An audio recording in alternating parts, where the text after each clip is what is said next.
Hi there, I'm Dr. Cam, your friendly adolescent psychologist and family coach. Welcome and so glad to see you. I want to tell you about my walk this morning. So I'm walking along my usual path, and at one point I just got this burst of energy and felt like I kind of feel like running. And if you know me, you know I'm not a fan of running. No, not a big fan of running. But I just felt the urge. So I started running and I looked way ahead of me, and it was this long, long block.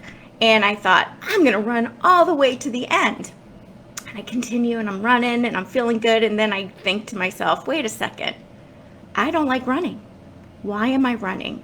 That looks really far away. Why did I decide to run that far? I don't really need to run that far. What was I thinking? And I started petering out. And then I decided, you know what? I'm going to just run to that next crack, that next sidewalk crack. And I ran there. And then I kept just picking a spot just a few feet ahead of me. I'm just going to run to that leaf. I'm going to run to that sign. I'm going to run to that. And I just kept picking these really, really short, literally just a few feet ahead of me. And I'm looking down and I'm trekking and going to each little stop. And then I look up and I'm at the end. And I hadn't even felt it. I hadn't even thought about it. I was just so focused on finding my next little stop, my next little target, and hitting that tiny little target, which was super easy because it was like 3 strides.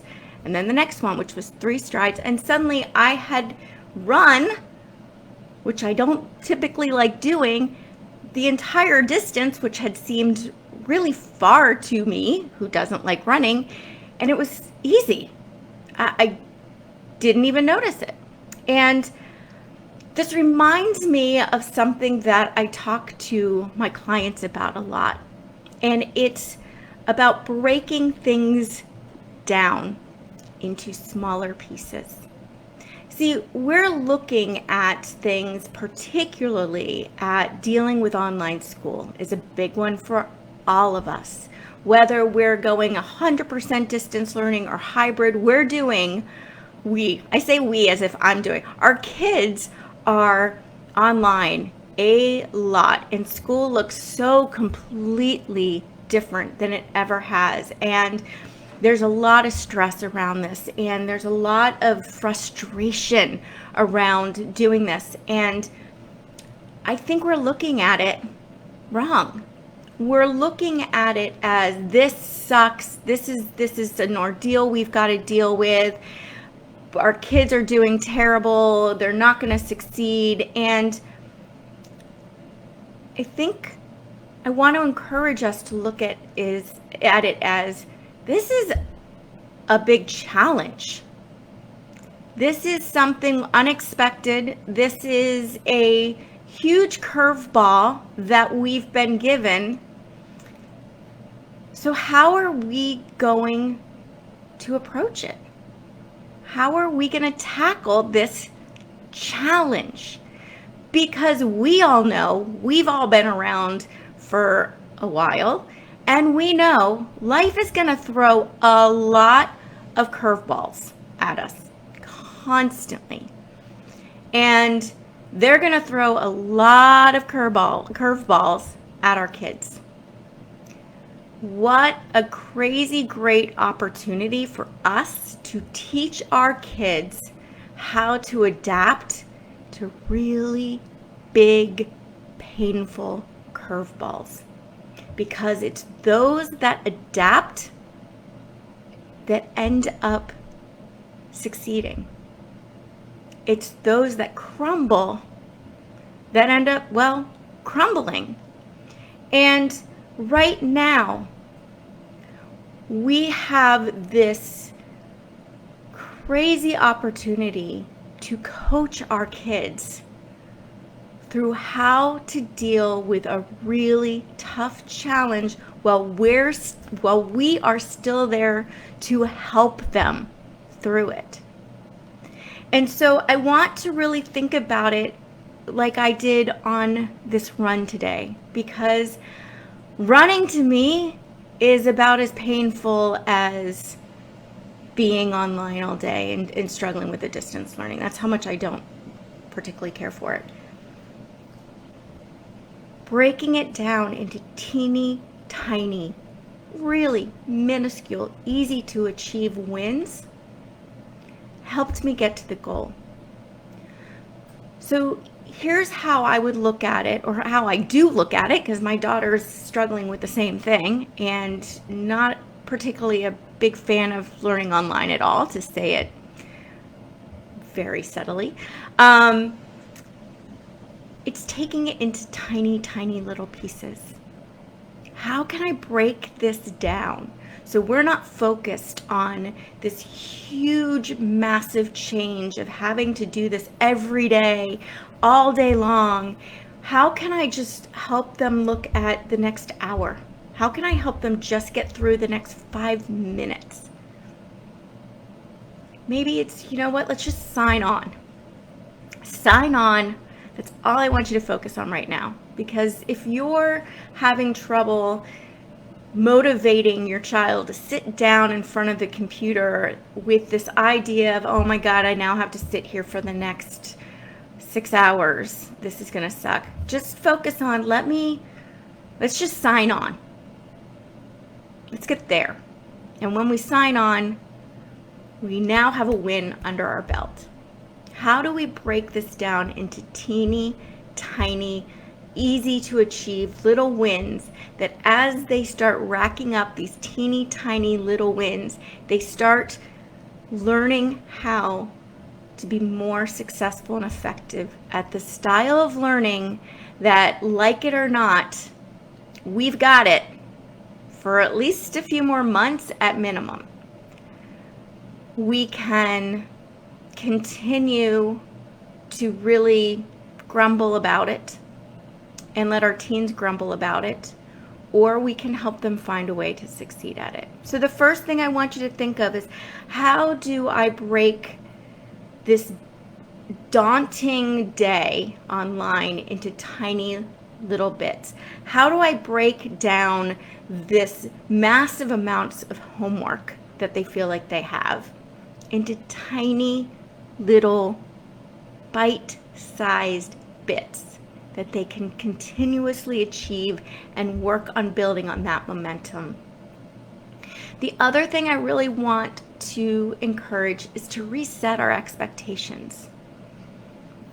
This is not the same type of learning that we've had before. And I know this has been really hard for us because my daughter does a lot better when there's somebody right there helping her. And we don't have that right now. So it's finding out and setting expectations of, this is going to take some time to learn, which means I've got to give her some leeway to get her speed up, to get feeling more comfortable this way. So expecting the exact same results that they were getting in the other way of learning it's a little unfair right now. We got to give them some time. And you're thinking, well, how much time? Well, I don't know, you're kids, so it might take some time to get them comfortable. But we're all doing that. We're all getting ourselves comfortable, including the teachers, including us. So let's break it up, but let's really reset our expectations for our kids and help our kids reset their expectations. Because if kids are going in expecting to perform exactly the way they were doing before, that's going to set them up for feeling like failures. So, which is just going to frustrate them more and give them more motivation to quit. So really, let's think about what our expectations are short term on how to get them there. And then the third thing I just want to encourage you doing is celebrating the little wins.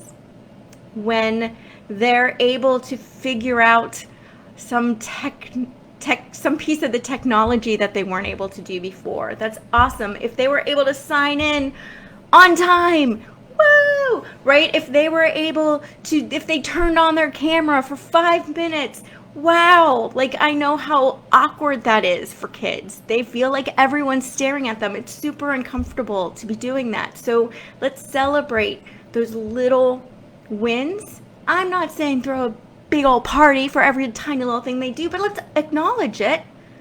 Like let's say that's, wow, you got on. That's cool. Just acknowledge. That's all. But recognize how difficult that was for them. 5 minutes online, it's not an easy task for a lot of these kids who feel extraordinarily self-conscious. So let's break it down into teeny tiny pieces. Let's reset our expectations.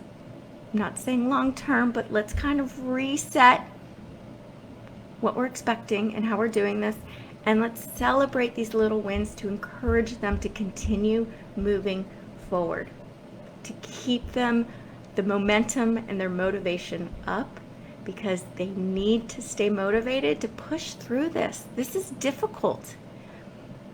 But wow, if we can help coach them through this, what an amazing life skill have we just helped to instill in them. When things get super tough, when challenges are thrown your way and it's not at all what you expected, you can figure it out. You can make it through and you can find a way to succeed at it. Wow. I want to teach my daughter that lesson. That's a great lesson to have. If you want more help on how to motivate your teen, how to deal with the anxiety that I know so many of our kids are feeling, or the isolation, I just want to let you know I am always here to help. And you can find me at askdrcam.com. I can't even say it. askdrcam.com. And we can help walk you through. I know with some of my clients now, we've been working through establishing these tiny little steps. And for some, I know for one client, I know was really feeling unmotivated to do anything that they loved. And we broke it down so much. One of the things that they loved to do was to play the piano, and did not feel like ever playing the piano anymore. And we broke it down and said, you know what? Let's just this week, only thing is to push one key on the piano. That's all I want you to do. Just sit down and push one key. That's it. And they came back and said, you know what?